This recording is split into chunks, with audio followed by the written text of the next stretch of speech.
We bring in Mike Griffith of Dog Nation. I'm so used to saying Mike Griffith of the Knoxville News Sentinel that I almost slipped up there. Mike with the Atlanta Journal-Constitution, Dog Nation. How are you, Mike? I'm good. Caleb, I got to tell you, I've sat in that chair. And let me tell you, Hook is the best at getting you right in the ribs, man. I loved it. It was so much fun working with him. I never knew what to expect, but I knew I'd be laughing out loud at some point. And at other points, I'd be like, oh, man, because he'd get me. So it's so much fun to be here with you guys today. It's such an exciting football. Now football really feels like it's here. We're getting into some relevant contests, and we're finding out about the identity of some of these teams. I agree. They're going to have to do something about that the preseason that they've basically gotten, which is the first couple of weeks. Hey, Mike, before we get to, I want to ask you if Georgia and Alabama are the two best teams in the SEC, because certainly ESPN and ABC wants to be the case. So we're hearing it. But first, we were talking about a specific player in Lance Hurd that may or may not be renegotiating his NIL contract during the season, may or may not have shown up at the Oklahoma game. If that were the case, and we don't know that, but if any player did that, which I'm sure they've done, would you negotiate with them because they have a limited window of time in which they can make that money? Or would you be like me and say, hit the bricks, it's the middle of the season? Well, here we are, unintended consequence of the NIL again, right? Yeah. Hey, Dave, these players just need to get a little bit of money for their name, image, and likeness, right? But listen, I'm not picking on football players. If you did it to sports writers, we'd be the same way. You did it to any group of people, right? So let's not pick on the student athlete because this is happening to them. This is a dynamic that we've never seen before. And I think it's happening all over to different degrees. I mean, remember the Orange Bowl? I think that was a clean-cut example of one team that was bought in and one team that had checked out. And 63-3 later, Florida State still broke. So these are unintended consequences, and it's going to be very important how you manage that. Now, I know that Georgia's had guys leave because they wanted more money. See ya. I mean, they've got a structure in place for these guys for the most part, and their base NIL pay. It's preset. This is the way it is. You're in or you're out. So I think Dave's right. I don't think Tennessee can negotiate without infecting the locker room. What do you think about that there, Caleb? Yeah, I think y'all are both just wrong. I think that the principle, I think you only infect the locker room if you make exceptions on your principle. And if your principle is a player can negotiate his value and you say that up front to players, let him do it. Because everybody's talking about, oh, why should players renegotiate? Well, you know what? What about the other way? No one's asking why didn't Tyrone. No one's saying, well, that's just the way it is. When Tyrone Proto broke his ankle after doing so much for Alabama and got his career ruined and didn't walk away with a dime. Same with Marcus Lattimore at South Carolina.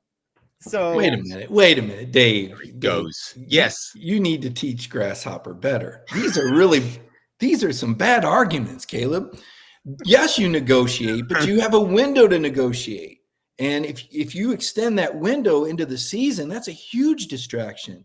So you negotiate from season to season. And oh, by the way, what happened to actually proving yourself before you get paid? Now, I love Hook, but I guarantee you he didn't start out at the salary that he's making now. $8 an hour, capped at 30 hours a week is what it was. Right? So the time to negotiate is before the season. You've negotiated your value to that point. Now you go out and prove to your program what you're worth. Okay. This isn't the NFL. This is still the college ranks, and you're still getting an education and you're still gaining experience and working your way up the depth chart when you come in.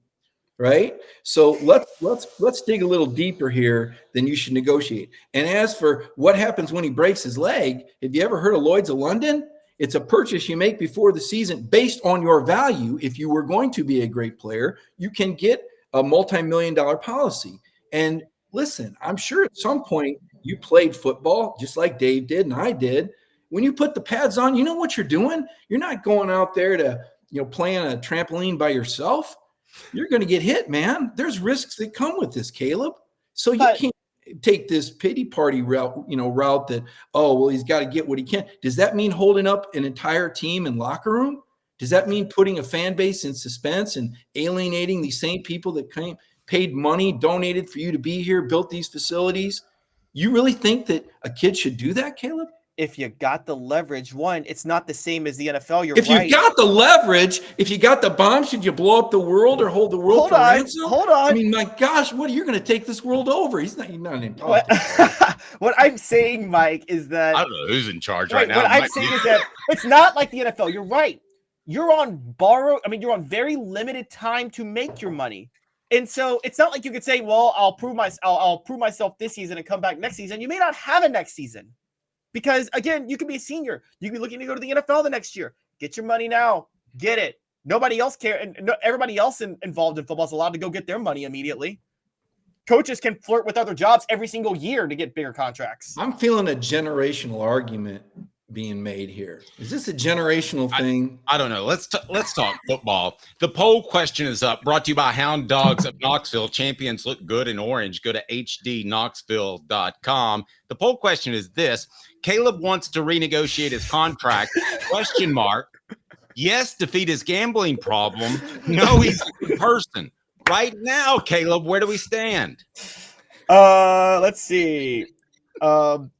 70%, 73%. Yes, defeat his gambling problem. All right. By the way, all super chats, if you want to throw it in there, does not go to me. It goes to Caleb's 3-month-old son, Quincy. His college fund, and it will be put away so his gambling problem can't affect that. All right. So let's go ahead and get to I'm going back to alcohol. Yeah, going back to all right. Let's get a statement out there that I think that my buddy Mike Griffith is going to disagree with. What the? What was he thinking? Release the hounds. The Dave Hooker Show. Keep cool. A presentation of OffTheHookSports.com. I think most people would say what the H to this based off recent history. But I'm going to say it right now, and I do believe it because I think I got the numbers on my side. Georgia and Alabama are not the two best teams in the SEC. Mike, you've covered Alabama. You're at Georgia. You agree or disagree with that statement? I think you could make the argument that neither one of them are in the top two teams in the SEC right now. Wow. I think Texas has looked phenomenal, even with their backup quarterback, Arch Manning. How's that for a backup quarterback? Good Lord. I don't know what he's eating down there. Have you seen how much that guy's grown? I mean, he went from being pencil thin to looking like he's Heisman already. Texas is phenomenal. They look good on both sides of the line of scrimmage. I have questions about their dynamics on the perimeter. I don't think they matched last year's. Talking to people down there, I think there's questions about Quinn Ewers' ability to stay healthy. But right now, they look like the best team. Now, you could make the argument for Tennessee after last Saturday night because we've known all about Josh Heupel's offense. Apparently, Oklahoma forgot at some point. They paid for that. But defensively is what impressed me. Now, I know Oklahoma's offense isn't supposed to be good. Whatever. Still Oklahoma. How bad are they going to be? I think Tennessee looks really good too. Now, if Nico were a little more experienced, I might even put him over Texas, but he still holds the ball every now and then.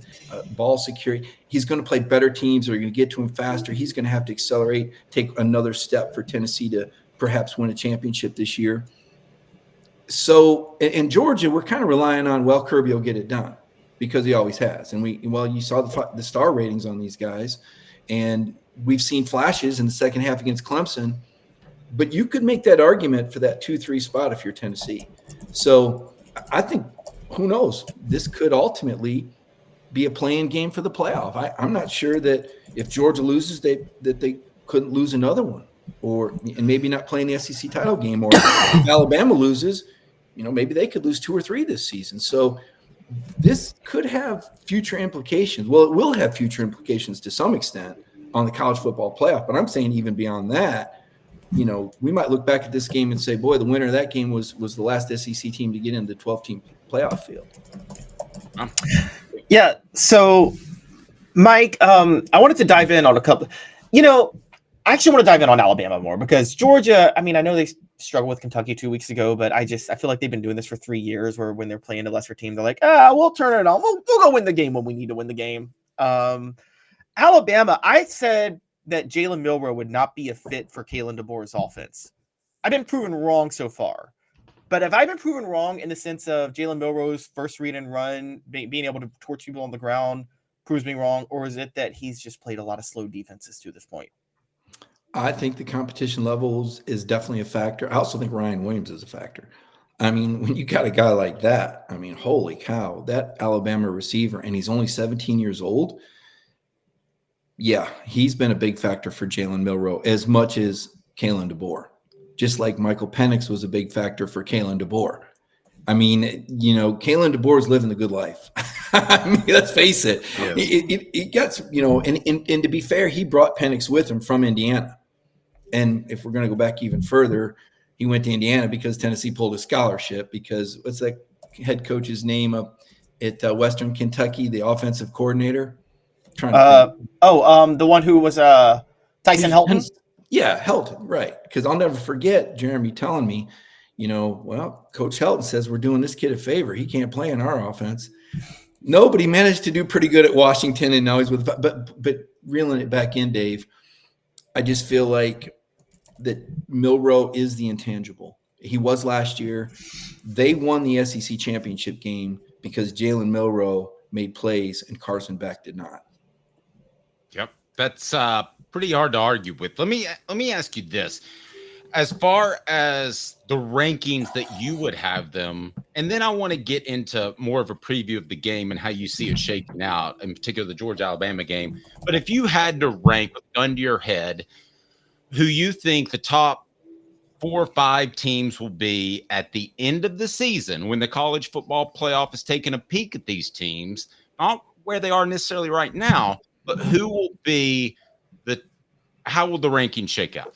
Okay, well, we actually do a poll in the AJC, so I actually have my SEC rankings right here. Oh, sweet. All right. I have Texas number 1. Okay. Georgia 2, Tennessee 3, Alabama 4, Ole Miss 5, LSU 6, and I got a soft spot for Sam Pittman. I got Arkansas 7 and Missouri 8.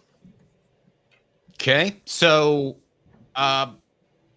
what you have Tennessee higher than most. Why? Well, actually, more people in this poll of riders from the Southeast have Tennessee higher than Alabama because they've looked more impressive, because they're more proven. And I'll throw out the NC State game, sure. But look, at the time, it was a top 25 matchup, and there was an environment to manage. Let's give Tennessee credit.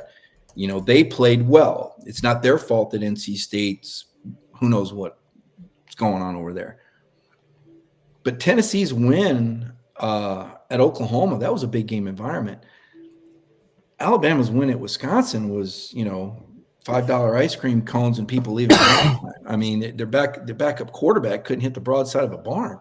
Jump Around was playing though, which by the way is completely overrated. Haven't been to that stadium, completely overrated. But anyway, I don't know that Alabama's really been tested. Whereas I felt like that was a test for, you know, Brent Venables. I watched him outcoach Georgia. Georgia won the game in 2021 in Charlotte on a pick 6.